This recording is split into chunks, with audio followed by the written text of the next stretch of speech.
Hi, this is Matthew Welsh with SpiritualMediaBlog.com, and I'm here today with Karen M. Black, author of Moondance, and perhaps the only MBA who's also a karmic astrologer. In 1996, Karen began to write in a curious, unstructured way. What she wrote scared her so much that she abandoned her writing for 5 years. What she didn't know was that she had just written the climax of her debut novel, Moondance, which would be published more than 10 years later. Moondance is a free-thinking, emotionally charged, highly addictive spin on love, life, and the nature of reality. Since its release in 2008, it's been recognized 6 times in 3 award programs for accomplishments in fiction, including general, women's, and visionary fiction. Karen, welcome to the show, and it's good to have you on. Oh, thank you very much. Thanks for inviting me. Yeah, absolutely. And first off, you put the book away for 5 years. What scared you so much? Well, I grew up kind of in a very traditional background and was funneled into the corporate world.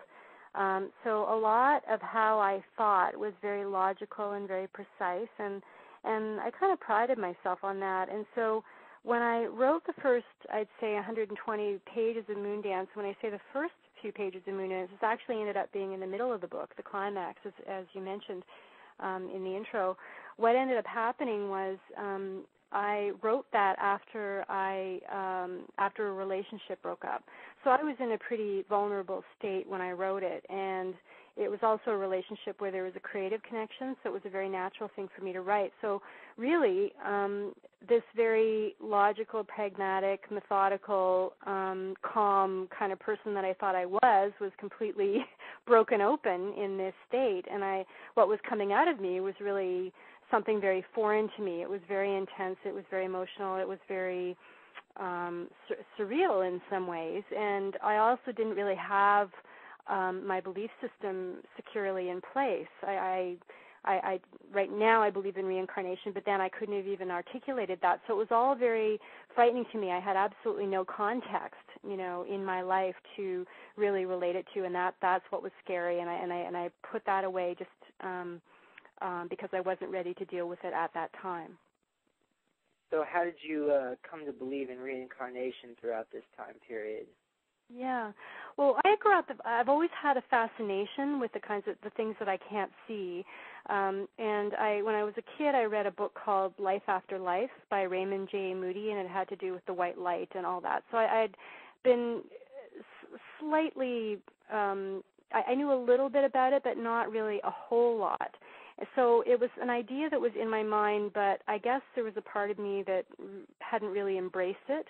I grew up in a I wouldn't say a Christian family. A lot of Christian traditions put it that way. We really didn't go to church too often, but I did, have that traditional background, and there was no one around me that believed in reincarnation, so it was all very new. The way that I actually came to that was in 2002, again after another relationship broke up, I ended up taking a spiritual retreat, a 5-day retreat, and part of that retreat was, or the prep work for that rather, was reading about books like Conversation with God, and Brian Weiss's Many Lives, Many Masters. That was the first time I read that, and it was just like a light bulb went on in my head, and by the end of this retreat, during which we, all the participants articulated their belief system, it was just such a good fit for me. It was sort of like things that I had considered all my life, but I had just never really put the stake in the sand and said, you know what, this is me, and it's very different from where I come from. It's very different from my parents, and it's very different from everyone that I knew at that time. But it just really felt right inside, and that's where it started. In the book, one of your characters does a past life regression. What do you think about that? Yeah. Well, when I came out of the Trust program, this retreat that I mentioned, when I came out of Trust, I was very interested in my karma and my past lives, and I asked the instructor at the time, I want to dig deeper into this. So she gave me the name of a woman who at the time was in Baltimore by the name of Linda Brady, and she's written a book called Discovering Your Soul Mission. She's a karmic astrologer, and her husband does past life regression.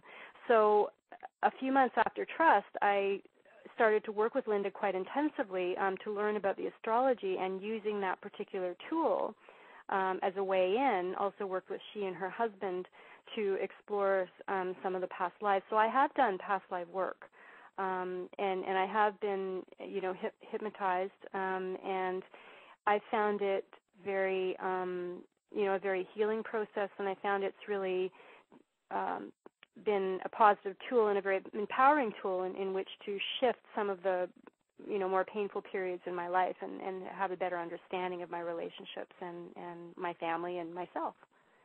How does past life regression work, and how has it healed you? Like, are you hypnotized? Are you seeing a past life, and does that process sort of bring traumatic events to the surface, or how does that work?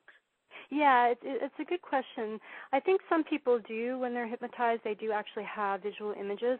I tend to pick them up in a fragmentary way. So, for example, I might have a dream that has a particular emotional resonance. I may see a television show that has a theme, for example, that I particularly, all of a sudden, I'll feel the emotion coming up.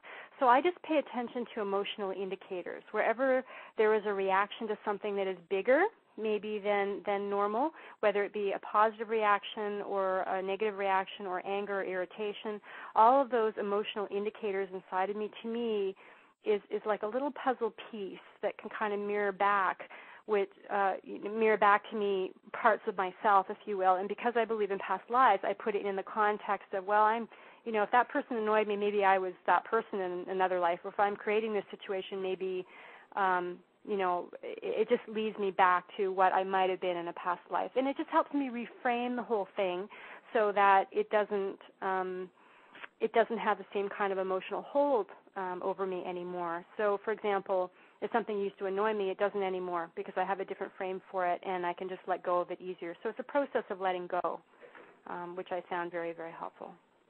Yeah,